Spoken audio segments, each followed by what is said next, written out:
Hep hep, hooray! Hep hep, hooray! Kaya pala, hindi mo matagpuan yung lalaking tunay na magmamahal sa'yo, na magbigay sa'yo ng wagas ng pag-ibig at saka soulmate mo, destiny mo at saka forever mo. Dahil, nung bata ka pa, nasa puso't isipan mo na magiging isang madre.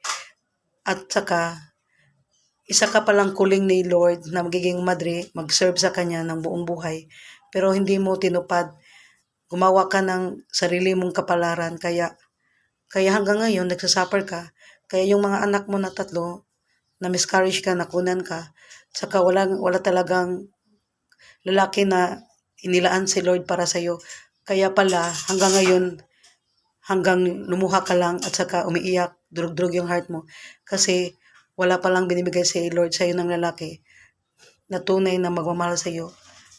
Yung wagas ng pag-ibig, yung destiny mo, yung soulmate mo. Kasi pinanganak ka sa mundong ito para magiging servant ni Lord, magiging isang madre, hindi pala isang magiging asawa at saka magiging ina ng mga anak nyo.